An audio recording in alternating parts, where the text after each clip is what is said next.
अस्सलाम वालेकुम नाजरीन। प्रोग्राम बाइख्तियार औरत मुस्तहकम माशरा में आपकी होस्ट फातिमा सैयद हाजिर खिदमत है। यह हमारे प्रोग्राम का तीसरा हिस्सा है। वो ख़वातीन जो माशरे में मस्बत किरदार अदा कर रही हैं, यकीनन उनका असर माशरे की नस्लों तक जाता है। और मस्बत किरदार भी एक ऐसे कल्चर में जहाँ पर ख़वातीन का शायद बाहर निकलना भी मुमकिन ना हो। हमारे आज की मेहमान का ताल्लुक भी किसी ऐसे ही कल्चर से है। इनका नाम है डॉक्टर अनीला खान। इनसे मिलते हैं, बात करते हैं और इनसे पूछते हैं कि ये माशरे में क्या किरदार अदा कर रही हैं। अस्सलाम वालेकुम अनीला, कैसी हैं आप? अस्सलाम वालेकुम, I am fine, how are you? मैं बिल्कुल ठीक हूँ। ये अनीला, आप अपने बारे में ख़ुद इंट्रोडक्शन देंगी और अपना काम ख़ुद बताएंगी। मुझे तो मालूम है कि आपका ताल्लुक़ मसीहाई से है, लेकिन वो मसीहाई की कौन सी डायमेंशन है, किस तरह से आप जो है ये किरदार अदा कर रही हैं? अस्सलाम वालेकुम मेरे सुनने वाले जो भी देखे, thank you so much Fatima, और जिन लोगों ने आज आप लोगों की टीम का मैं बहुत शुक्रिया अदा करती हूँ कि आप लोगों ने मुझे मौका दिया यहाँ पे आने का। मैं क्लिनिकल साइकोलॉजिस्ट, स्पीच और लैंग्वेज थेरेपिस्ट हूँ और बच्चों और बड़ों दोनों के साथ काम करती हूँ। काम मैंने 2011 से स्टार्ट किया था और मैं ट्रॉमा के साथ काम करती हूँ, फैमिली के साथ काम करती हूँ, जो स्पेशल नीड्स के बच्चे होते हैं जिनको इंटेलेक्चुअल डिसेबिलिटीज़ भी कहते हैं, उनके बच्चों के साथ काम करती हूँ। फिर ऑटिस्टिक या ADHD बच्चे होते हैं जिनको हम बाहर की जो टर्मिनोलॉजी इस्तेमाल होती है जिसको हम कहते हैं हिडन डिसेबिलिटीज़, मैं उनके साथ काम करती हूँ। जिनको लर्निंग डिसेबिलिटीज़ होती है, जो कि नालायक बच्चे जिनको क्लासरूम में कहा जाता है, बच्चे फेल ज़्यादा होते हैं या रीडिंग या राइटिंग के प्रॉब्लम होते हैं, उनके साथ काम करती हूँ। उसके अलावा मैं ट्रॉमा के साथ आज का मैं नया प्रोजेक्ट स्टार्ट किया, उनके साथ कर रही हूँ। और मैं अफगान बच्चों के साथ भी काम कर रही हूँ, रिफ्यूजीज़ के साथ, जहाँ पे मैं उनकी एजुकेशन पे काम कर रही हूँ। और वो ट्रॉमा से गुजरे, वॉर का ट्रॉमा है, इंटरनल डिस्प्लेसमेंट है, कुछ अफगानिस्तान से बच्चे आए हुए हैं, उनके ऊपर काम कर रही हूँ मैं। और जितना भी मैं काम कर रही हूँ उसको वो मुझे बाहर तक ले गया। इंटरनेशनल मेरी बहुत ज़्यादा रिकॉग्निशन हुई है। मैं 4 अवार्ड्स के लिए नामजदगी हुई है। 2-3 मैंने इसलिए नहीं किया, उन्होंने मुझे कहा था मुझे पैसे दे दें, मैं नहीं करना चाह रही थी। कुल मिला के 6-7 बनते हैं वो। उसके अलावा मैं साउंड ऑफ ऑटिज़म के साथ काम करती हूँ, जो कि इंटरनेशनल ऑर्गेनाइजेशन एरिज़ोना में इसका ऑफिस है। मैं उसकी इंटरनेशनल डायरेक्टर हूँ और वो जिधर जहाँ काम करती है उनके सब ऑपरेशंस को मैं देखती हूँ। और मैंने उन जगहों पर जाके मेंटल हेल्थ की बात की है इंटरनेशनली, जहाँ पे शायद लोगों को मेंटल हेल्थ का कॉन्सेप्ट नहीं है। कुछ जगहों का मैंने काम किया उनके साथ, तो वहाँ पे लोगों को अभी तक चेन्स में रखा गया है। मैंने वो चेन्स खुद देखी हैं, मतलब उनको जंजीरें में बांध के रखा गया था। इसमें अफ्रीका आता है, अफ्रीका के बहुत सारे ममालिक हैं, उनके साथ मैंने काम किया। यूरोप में मैं पाकिस्तान को रिप्रेजेंट किया है। वो 26 ऑर्गेनाइजेशन जो उनकी जितने भी उनके मुल्क हैं, उनकी सब ऑर्गेनाइजेशन में पाकिस्तान को रिप्रेजेंट किया। मेरा काम बहुत सारा डॉक्यूमेंटेड भी है, आप वहाँ पे जाके देख सकते हैं, उसके यूट्यूब पे जाके देख सकते हैं। अच्छा अनीला, ये जो आपने कुछ जो बीमारियों का जिक्र किया है, बहुत सारे मुझे यकीन है ख़वातीन और हज़रात ऐसे होंगे जिनको इन बीमारियों के बारे में पता भी नहीं होगा। तो वन बाय वन आप कुछ थोड़ा एक्सप्लेन करेंगी कौन कौन सी बच्चों को बीमारियां होती हैं और उनको आप लोग किस तरह डील करते हैं? अच्छा, जब जहाँ तक बच्चों का ताल्लुक है, बच्चों की हम बात करते हैं, तो वहाँ पे हमने कुछ इंडिकेशंस पेरेंट्स को देने होते हैं। क्योंकि अक्सर ऐसा होता है कि जैसे हम माँओं के लिए बहुत आसान है, अगर हम आसान लफ्ज़ में, ज़्यादा मेरी ट्राई होती है कि मैं आसान लफ्ज़ में बात करूँ। उससे मैं कहती बच्चा बोलना, चलना उसने कब शुरू किया, उसने गर्दन कब उठाई है, क्रॉलिंग कब स्टार्ट की है, ये हमारे कुछ माइलस्टोन होते हैं। इसका मतलब ये होता है कि यूनिवर्सली क्राइटेरिया उन्होंने बनाया हुआ है जिसके अकॉर्डिंगली अगर बच्चा इस एज पे ये सब करता है तो इसका मतलब है कि वो बच्चा नॉर्मल बच्चा है। और अगर थोड़ा सा डिले हो जाए, तो डिले अगर आना शुरू हो जाए, 2-3 महीने का डिले चलता है, अगर डिले 2-3 महीने से ज़्यादा हो जाए, तो इसका मतलब है कि उन लोगों को कंसर्न है, वो डॉक्टर को दिखाएं। कोई भी डिसेबिलिटी हो सकती है, इंटेलेक्चुअल डिसेबिलिटी हो सकती है, या कोई जिसको हम हिडन डिसेबिलिटीज़ कहते हैं, ऑटिज़म के साइन हो सकते हैं, ADHD के साइन हो सकते हैं। तो वो अगर डॉक्टर के पास लेके जाएंगे टाइम पे, इसको हम बेसिकली अपनी टर्मिनोलॉजी में अर्ली इंटरवेंशन कहते हैं। जितना जल्दी हम बच्चे को ऊपर काम करेंगे, उतना हम उसको हेल्प करेंगे कि वो बाकी जो नॉर्मल बच्चों के साथ उसका गैप कम हो जाए।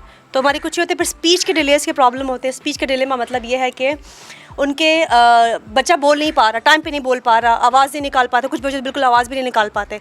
अब देखिए, एक कम्युनिकेशन बहुत इंपॉर्टेंट टूल है। अगर बच्चा नहीं बोल पाएगा तो वो अपनी तकलीफ़ का इजहार नहीं कर सकते कि मुझे यहाँ पे तकलीफ़ हो रही है, मतलब कोई भी इमरजेंसी हो सकती है। तो हमारी कोशिश ये होती है कि अपने जब हम ट्रीटमेंट प्लान करते हैं उसके लिए, तो हम जब भी हमारे पास ये सारी हिस्ट्री इन्फॉर्मेशन आती है तो हम इन सब चीज़ों करते हैं। उसके अलावा मदर की सेहत क्या है जब बच्चा पैदा हुआ है, बहुत इंपॉर्टेंट होती है, क्योंकि आपने बच्चों को पूछे, इसलिए मैं आपको साथ साथ बता रही हूँ। उसके अलावा क्योंकि मैं अडल्ट थेरेपिस्ट भी हूँ, डिप्रेशन जैसे होगी, एंग्जाइटी होगी, फैमिली प्रॉब्लम्स होगी, मैरिटल प्रॉब्लम्स, मैरिटल का मतलब शादीशुदा ज़िंदगी जो मसाइल होते हैं, कपल थेरेपी जिसको भी हम कहते हैं, उनके साथ मैं काम करती हूँ। फिर मैं कम्युनिटी के साथ बहुत काम करती हूँ। मैंने अवेयरनेस के लिए बहुत काम किया है। स्पेशल बच्चों के पेरेंट्स के लिए मैं बहुत ज़्यादा अवेयरनेस सेशंस रखे हैं, ट्रेनिंग्स की हैं, उनको क्वेश्चंस के आंसर्स मैं देती रही हूँ। तो ये मैं सपोर्ट ग्रुप इंटरनेशनली भी करती हूँ, नेशनल उसमें भी कर रही हूँ, और ये सब डॉक्यूमेंट्स आपको डॉक्यूमेंटेड है, सब कुछ आपको मिल जाएगा। अच्छा, ये बताएं अनिला कि ये जो सारी आप बातें आपने कही, तो आप ज़ाहिर पाकिस्तानी माशरे में काम कर रही हैं, तो इसमें सबसे ज़्यादा आपके पास केसेस किस सिलसिले में आते हैं? देखिए, सबसे ज़्यादा केसेस तो एक तो सबसे बड़ी बात मैं कुछ साथ साथ मैं इसलिए आपको बता रही हूँ, साथ साथ प्रॉब्लम्स भी बताया ताकि लोगों की आंख इसके बारे में खुले। जो लड़कियाँ होती हैं वो हमारे पास बहुत कम आती हैं। वजह उसकी ये है कि लड़कियों के हमारे मसाइल जो हैं वो, अगर लड़की बात नहीं कर पाई तो हमारे यहाँ बहुत अच्छी बच्ची है, अम्मी का कहना मानती है, सर झुका के बैठी हुई है, तो वो हमारे पास नहीं आते। और ये अगर कम बोलती है तो हमारे यहाँ उस चीज़ को बहुत अप्रिशिएट किया जाता है। हालांकि ये इंडिकेटर है लैंग्वेज डिले का, सोशल प्रॉब्लम्स है उसका ये इंडिकेटर कि बच्ची सोशलाइजेशन नहीं कर पा रही। अगर वो सोशलाइजेशन नहीं कर पाएगी, कल को वो जॉब नहीं कर सकती। हमें इस चीज़ का नहीं पता, हमें इन चीज़ों के बारे में बात करने की ज़रूरत है। तो यंग कपल्स के जो ये प्रॉब्लम आ रहे हैं आजकल, मैं ये सवाल आपसे इसलिए कर रही हूँ कि तलाक की शरह जो है वो पाकिस्तान में भी बहुत ज़्यादा बढ़ती जा रही है। तो आप जब ज़ाहिर उन लोगों से उनकी पूरी हिस्ट्री लेती हैं, प्रॉब्लम्स पूछती हैं, तो इसकी क्या रीज़न है, क्यों इतने ज़्यादा प्रॉब्लम्स जो हैं? शायद हो सकता है आप डॉक्टर हैं, आपको मालूम होगा पुराने ज़माने में प्रॉब्लम्स यही होते हों, लेकिन लोग उनसे कोप अप करते थे। अब लोगों ने उनसे निपटना छोड़ दिया है, टॉलरेंस कम हो गई है, क्या रीज़न है? देखिए, अगर हम फैमिली स्ट्रक्चर की बात करें तो अगर हम अपने पेरेंट्स को देखें तो वो उनके प्रॉब्लम्स को डील करने का तरीका डिफरेंट था। आज का की जनरेशन समझती है कि हमें सब कुछ आता है। सो अगर हम एज अ थेरेपिस्ट भी बात करते हैं उनसे, तो उनको वो उस चीज़ को इतना लाइट लेते हैं। लाइक अगर आपसे मुझसे पूछिए क्या प्रॉब्लम होती है, बहुत दफ़ा मुझे प्रॉब्लम होती है पेरेंट्स को एक चीज़ को कन्विंस करने के लिए कि आपके बच्चे के साथ ये प्रॉब्लम है, तो मैं क्या बच्चे के साथ काम करूँगी, मुझे प्रॉब्लम बच्चे के पेरेंट्स को ये बताने में आते हैं आपके बच्चे को ये मसला है। Same is true for adult people also. अगर हम कहें कि आपका ये कम्युनिकेशन का गैप है, ये प्रॉब्लम्स हैं, इसको ऐसा से करें, तो उनकी एक्सेप्टेंस का लेवल नहीं है। हमारे यहाँ एक्सेप्टेंस बहुत कम है चीज़ों की, टॉलरेंस बहुत। हाँ, मेरा कहने का मकसद यही था कि ये जो मसाइल शादीशुदा ज़िंदगी में लोगों के आते हैं, इसको तो हमारे माशरे में प्रॉब्लम समझा ही नहीं जाता ना। तो इस वजह से बस वो कहते हैं कि अगर किसी लड़की को या किसी लड़के को साइकोलॉजिकली प्रॉब्लम्स हो रहे हैं, वो डिप्रेशन में जा रहा है इस रिलेशनशिप की वजह से, तो कहते हैं कि बस बर्दाश्त करो, अच्छा तुम कम्प्रोमाइज़ करो, कोई बात नहीं, घर बचाना है फला। कोई भी कपल की मेंटल हेल्थ को नहीं देख रहा होता। इस बारे में आपका क्या ख्याल है? अच्छा, मैं आपको एक और चीज़ बताऊंगी। यहाँ पे ना हम लोगों ने एक चीज़ को बहुत ज़्यादा नज़रअंदाज करी, जो हमने दुनिया बना ली है ना शादी के इर्द गिर्द, कि शादी के बाद चीज़ें मुख्तलिफ हो जाती है, हमें तो ये भी कुछ भी मिलेगा। बहुत दफ़ा जब हम खुद जब बड़े हो तो फिर हमें जब बहुत सारी चीज़ें हमने करनी पड़ती हैं, तो हमें ये कहा जाता है कि आप शादी के बाद ही सब करना, मतलब फ़ैशन भी आपने शादी के बाद करना है। हमें सब कुछ जब शादी के बाद ये कहा जाता है कि आपने शादी के बाद करना है, तो हमें लगता है कि हमें अपनी लाइफ को चेंज करने के लिए हमें उस स्टेप तक जाना है। तो इस चक्कर में अब तो मेरे एक और ये प्रॉब्लम भी है कि लड़कियां इस चक्कर में कि हमने शादी करनी, शादी के बाद हमारी लाइफ चेंज होगी, क्योंकि शादी से पहले बहुत सारी सहूलतें मुयसर नहीं है, तो बहुत ज़्यादा गलत फैसले कर लेती हैं। अब फिर एक और रीज़न ये भी है कि जब बात करने की बात आती है, तो आजकल लड़की बाख्तियार है, independent, economic independence, financial independence है। तो जब लड़की फाइनेंशियल इंडिपेंडेंस होती है तो वो कहती मेरे से होगी। तो लोगों ने फाइनेंशियल इंडिपेंडेंट लड़की से शादी तो कर ली है, लेकिन उसको एक्सेप्ट नहीं किया, उसकी एक्सेप्टेंस नहीं है। सबसे बड़ी बात ये है कि लड़के को भी समझ नहीं आ रही कि मैं क्या करूं, फैमिली को भी समझ नहीं आ रही है कि मैं क्या करूं। तो बहू उनको बहुत मॉडर्न टाइप चाहिए, लेकिन उसको खाना भी बनाना आता हो। बहू उनको चाहिए कि वो बाहर भी जाती हो, ये भी करती हो, पतली भी हो, ये सब भी करे, सब कुछ करे, लेकिन उसको सब कुछ आता हो, घरदारी भी उसको आती हो। तो उसमें वो लड़की का साथ फिर नहीं दे रहे हो। बीइंग अ ह्यूमन बीइंग ये पॉसिबल नहीं है कि आप एक वक्त में सारे रोल जो है वो 100% निभा रहे हो। इसमें जाहिर सी बात है कि घर वालों को भी कम्युनिकेट करना पड़ता है और उनको कॉम्प्रोमाइज़ करना पड़ता है, और इसके साथ साथ उनको उस लड़की को भी being a human being treat करना चाहिए ना। वो जाहिर सी बात है उसे एक रोल मॉडल के तौर पर लेकर आते हैं और फिर उसे एक्सपेक्ट करते हैं कि वो घर में जो है वो काम भी मासियों की तरह करे, ऑफिस भी शहजादियों की तरह जाए, और समझ रहे होते हैं कि शायद वो ऑफिस में जो है वो तो सिर्फ वो बैठ के आती है और घर आने के बाद फिर वो अटेंशन खड़ी हो जाए, सीधा पर्स रखे और सीधा किचन में। तो ये जो थिंकिंग है इसको चेंज करना बहुत ज़रूरी है, स्पेशली फॉर वर्किंग लेडीज़। अगर आप एक वर्किंग लेडी लेकर आ रहे हैं तो काइंडली आप उसकी उस रोल को एक्सेप्ट भी करें। तो इसका मतलब तो ये हुआ ना अनिला कि किसी लड़की या किसी कपल को शायद कम्युनिकेट करने से, थेरेपी देने से ज़्यादा उसके घर वालों को देनी चाहिए। असल में देखिए, हम कुछ भी करें, at the end of the day बात हस्बैंड तक आती है। अगर हस्बैंड को ये समझ आए कि मैंने दोनों रोल को कैसे निभाना है, कैसे इसके दरमियान बैलेंस लेकर आना है, वाइफ के दरमियान भी और माँ के दरमियान भी बैलेंस जो है हमारे, हम कुछ भी मैं यहाँ पे सिर्फ माँ या वाइफ की बात नहीं कर रही हूँ। देखिए एक माशरे का जो रुख होता है ना, वो हम फॉर एग्जांपल मैं अपनी भी बात करूँ तो एक्सेप्टेबिलिटी जो है वो शायद किसी स्टेज के ऊपर मेरे माइंड में भी कम हो। उसकी रीज़न ये कि पीछे से मैं भी ऐसा ही सब कुछ देखती चली आ रही हूँ। तो ऑन द होल पूरे माशरे को ही चेंज करने की, सिर्फ ये नहीं कि सिर्फ घर में रहने वाली सास या घर में रहने वाली नंद या ससुर, इवन के लड़की के अपने पेरेंट्स को भी चेंज होने की ज़रूरत है। वो भी उनका माइंडसेट भी ऐसा ही होता है। जैसे मैं आपको एग्जांपल देते, अब ये ना एक बड़ा रिसेंट केस है मेरे पास। अब उन्होंने खुद कुछ लड़की को नहीं दिया हुआ, लेकिन वो चाहते हैं कि लड़का सब कुछ उस लड़की के नाम कर दे। मतलब खुद जो उसका हक है वो उसके पास नहीं है, लेकिन लड़का उसको सब कुछ देगा। तो ये जो तज़ाद है इन चीज़ों में, क्योंकि जो एक लड़की को जब ये समझ आ जाए ना कि मेरी जो बैकअप है मेरे पास नहीं है, जैसे फाइनेंशियल इंडिपेंडेंस की मैंने बात की है। अब जब एक लड़की फाइनेंशियल इंडिपेंडेंट हो जाती तो वो बहुत सारी रवैयों को बर्दाश्त नहीं करती। मतलब वो दिखावा, कोई कपड़ा से उसको जालिस कर रहा है, उसके अंदर ये चीज़ें नहीं होती। लेकिन यहाँ चीज़ें समझने की ज़रूरत है कि हमारे यहाँ लोगों को बैलेंस नहीं आता, चाहे वो लड़की हो चाहे लड़का हो। तो ये सिर्फ बैलेंस की बात लड़के की भी है, तो दोनों तरफ से बैलेंस होना चाहिए। एग्जैक्टली मैं यही कह रही हूँ ना कि ओवरऑल जो हमारे माशरे का पूरा ट्रेनिंग करने का, तरबियत करने का जो एक अंदाज़ है उसको ही चेंज करने की ज़रूरत है, माइंडसेट को ही चेंज करने की ज़रूरत है। इसके लिए किसी स्पेसिफिक बंदे को पॉइंट आउट करना ज़रूरी नहीं है, माशरे का हर फर्द ही उसमें रोल प्ले कर रहा है। अच्छा, ये तो बात हो गई कपल्स की। अब मुझे बताएं कि और कौन कौन से ऐसे आपके पास से पेशेंट्स आते हैं जो कि आपको डील करना मुश्किल, एक तो आपने पेरेंट्स का बताया कि उनको कन्विंस करना बहुत मुश्किल होता है, इसके अलावा और जो पेशेंट्स आपके पास आते हैं वो कौन कौन से ऐसे होते हैं जो कि कभी आपको आए और आपने कहा यार ये बड़ा मुश्किल केस है? अच्छा, उसमें एक चीज़ है कि ना हमारे पास सबसे इम्पोर्टेंट इन्फॉर्मेशन है कि लोग ना छुपाते बहुत है चीज़ें हमसे। इवन कि आपको ये समझ आनी चाहिए कि डॉक्टर से आप कोई बात नहीं छुपा सकते। तो ये प्रॉब्लम्स हमें आती हैं, एज अ थेरेपिस्ट मुझे ये प्रॉब्लम आती है कि वो चीज़ें हम तक नहीं, या वो ट्रस्ट का लेवल डेवलप नहीं होता। ट्रस्ट का लेवल बचपन से पहले टूट चुका होता है। कम्युनिकेशन का लेवल, अगर आप मतलब हम मिसाल पाएंगे तो हम इस पर भी बात करेंगे। लेकिन जो अब्यूज़ के केसेज हैं, specially sexually abuse with girls, boy के साथ भी होता है, that is something very tough to deal. उसी के बाद जो है, क्योंकि देखिए मैंने आपसे क्या कहा था, कम्युनिकेशन की बात मैंने क्यों की थी? जब एक लड़की या लड़का कम्युनिकेट नहीं कर पा रहा है, not just because of his speech delay but also because of may be autism और ADHD, है ना, कम्युनिकेशन नहीं है ना, डर रहा है ना बच्चा क्योंकि उसको कसूरवार ठहरा है।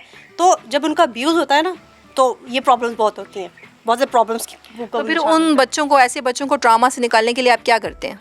अच्छा, फिर हमारी ट्रीटमेंट प्लान, हर इंसान का ट्रीटमेंट प्लान डिफरेंट है। मतलब बच्चा है, अगर एक घर में 2 बच्चे भी मेरे पास आएंगे तो उनका ट्रीटमेंट प्लान डिफरेंट करना पड़ेगा, क्योंकि उनकी पर्सनैलिटी उसके अकॉर्डिंग है।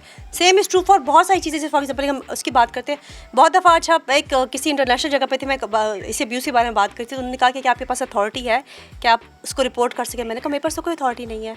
मतलब मैंने उनको निकाल के दी कि इस बच्चे का प्रॉब्लम मेरे पास आया था कि एजुकेशनल प्रॉब्लम है इस बच्चे को, 13-14 साल का बच्चा था, एजुकेशन प्रॉब्लम, स्कूल नहीं जा रहा, कहते इसको पढ़ाई में दिल नहीं लगता।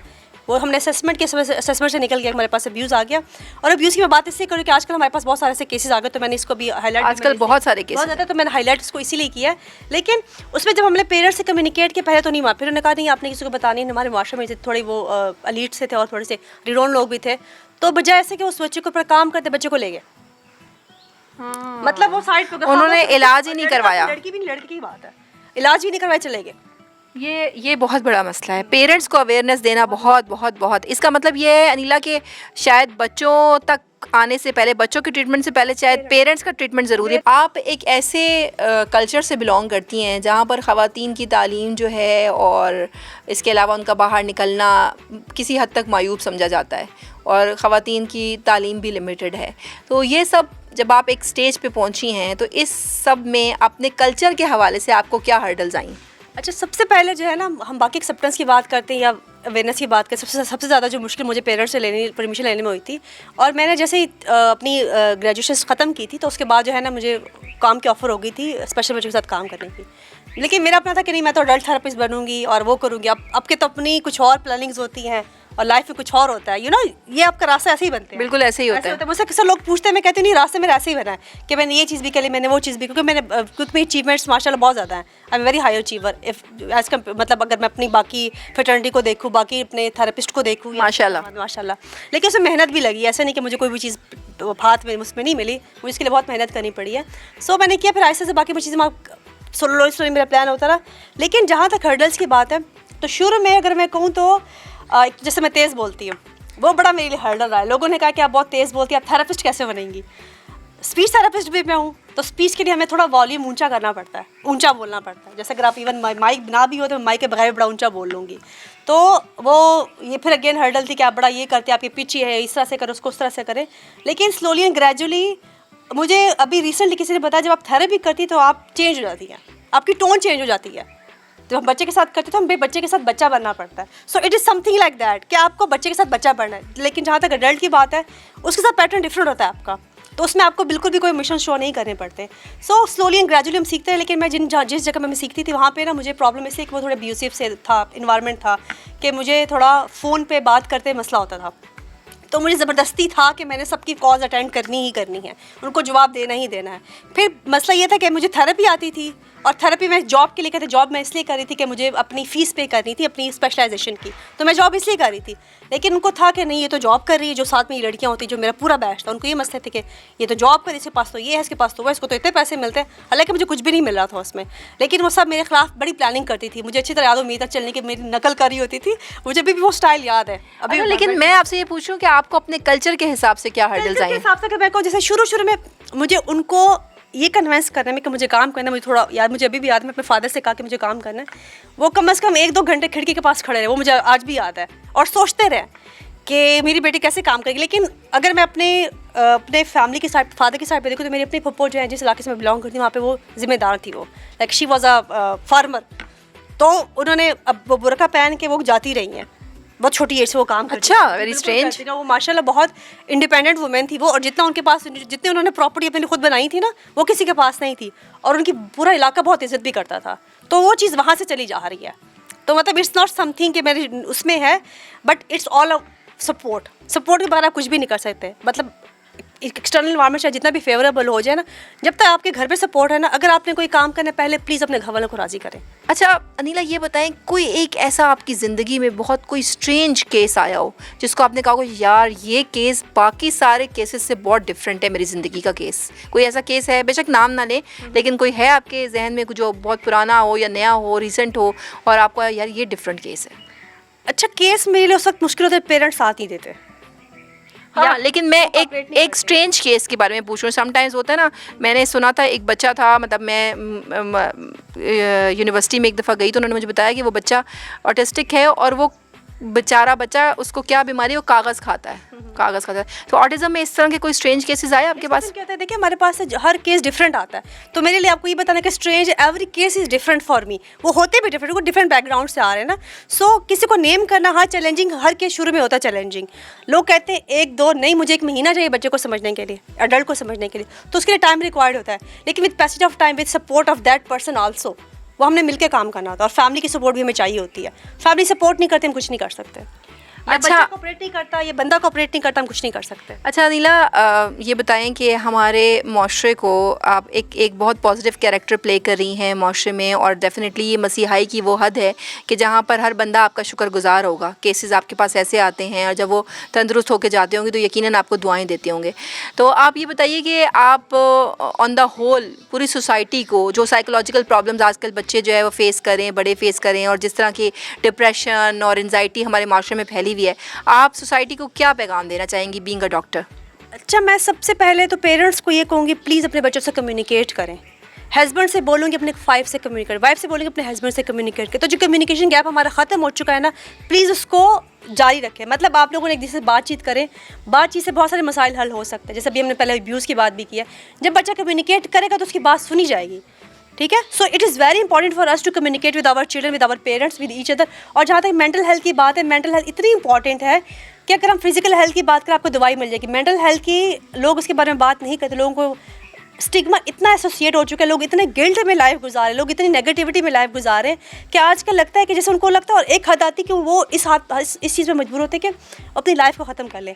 सो अगर आपको इर्द गिर्द अपनी लाइफ में कोई ऐसा बंदा नजर आता है जो चेंज हो चुका है, जिसकी एक्टिविटीज़ चेंज हो चुकी है, जो कि स्कूल नहीं जाना चाह रहा बच्चा, अडल्ट है, वो किसी से बात नहीं कर रहा, हस्बैंड वाइफ से बात नहीं कर रहा, हस्बैंड वाइफ से बात नहीं करना चाहते, आपस में उनकी लड़ाइयाँ हो रही हैं, खाना पीना छोड़ दे, कमरे के अंदर बंद कर दे, प्लीज़ ऐसे लोगों को मेंटल हेल्थ प्रोफेशनल के पास लेके जाएं, उनसे बात करें, उनको प्लीज़ अकेला मत छोड़ें।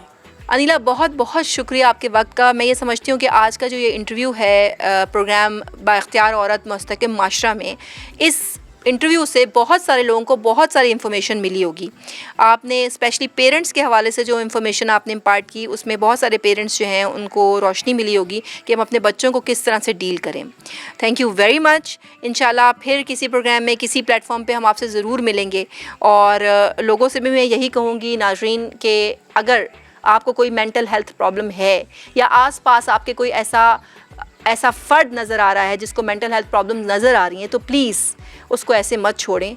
वो किसी स्टेज पर जाकर ठीक होकर आपके माशरे में बहुत अहम किरदार अदा कर सकता है। स्पेशली बच्चियों के बारे में मैं कहना चाहूँगी कि अगर आपको अपनी बच्चियों में कोई मसला नज़र आता है, स्पेशली साइकोलॉजिकल, मेंटल हेल्थ, तो प्लीज़ उनसे कम्युनिकेट कीजिए, उनको इतना वक्त दीजिए और अगर ज़रूरत है तो उनको क्लिनिकल साइकोलॉजिस्ट या साइकेट्रिस्ट के पास ज़रूर लेके जाइए। हमारे माशरे का सबसे बड़ा मसला ये बन चुका है कि हम क्लिनिकल साइकोलॉजिस्ट या साइकेट्रिस्ट के पास जाना एक गुनाह समझते हैं, जबकि ये भी दूसरी बीमारियों की तरह ही एक बीमारी है और इसको डील करना, इसको क्योर करवाना, इसका ट्रीटमेंट करवाना बहुत ज़रूरी है। बहुत बहुत शुक्रिया आपका।